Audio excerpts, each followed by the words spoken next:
core.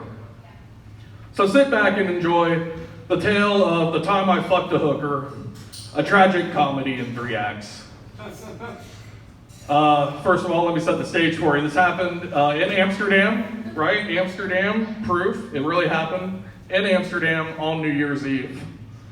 And I think that's important.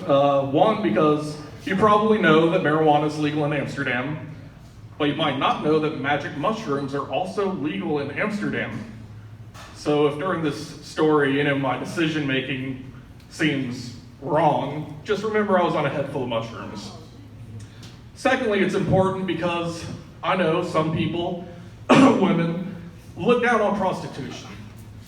And it's important for me to let you know that it was in Amsterdam, it was all legal, everything's on the up and up. These are sex workers, not sex slaves. And finally, it's important because some people, men, think it's pathetic to ever pay for sex. So put yourself in my shoes. I was on this romantic European getaway by myself. It's New Year's Eve. You're traditionally supposed to kiss a stranger. Technically, that's the one thing we did not do. There was no kissing. She was very clear about that. So if you've never been to the red light district, it's essentially like Pier Park if all the stores sold the same thing.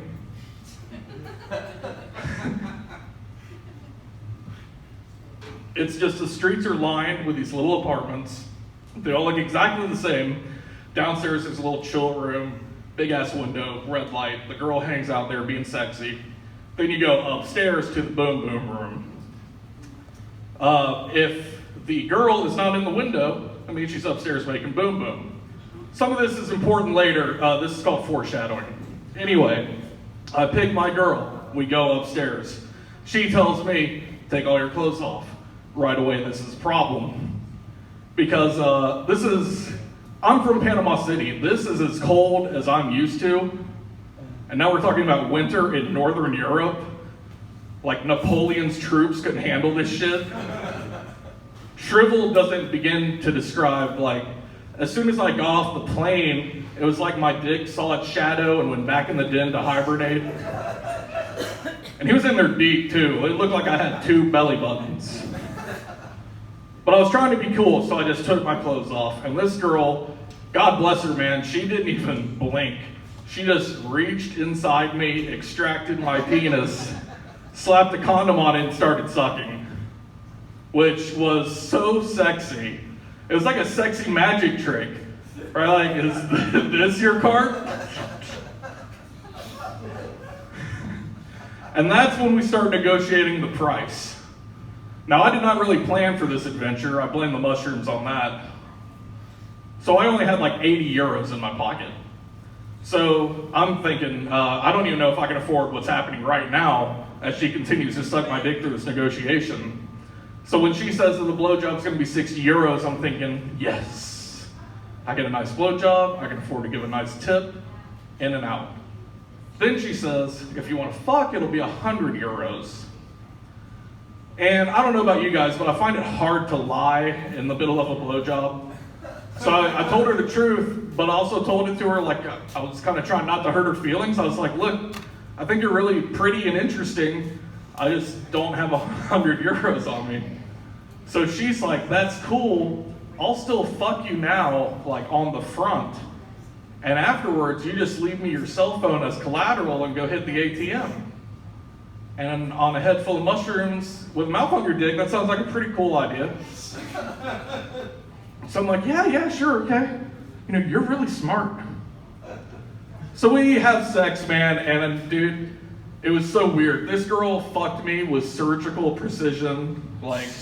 We didn't fuck, we had sexual intercourse quickly. It was insane. It was like a turn and burn. And afterwards, I voluntarily hand over my cell phone and wander out into the night.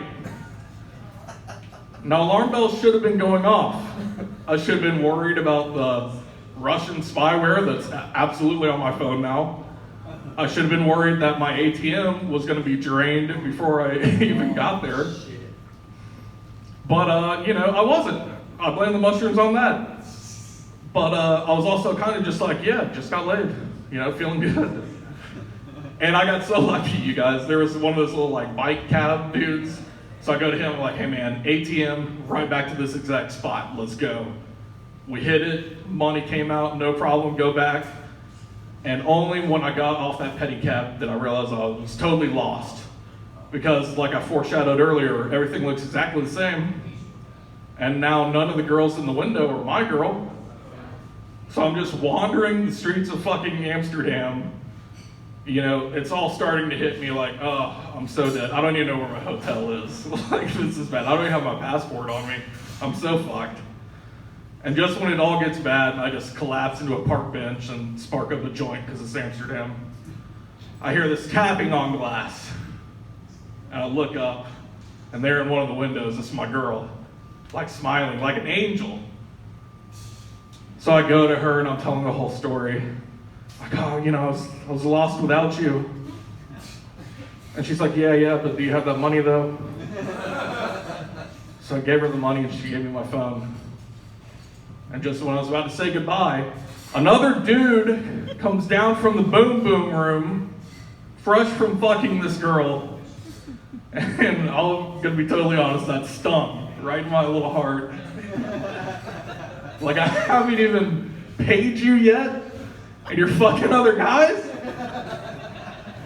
I was jealous. Until he handed her his cell phone and asked me where the nearest ATM was. And I realized what we had was not so special after all. I did not tell him where the ATM was, so fuck that guy. Thanks a lot for listening. That was awesome. Up next, we've got the boy genius himself.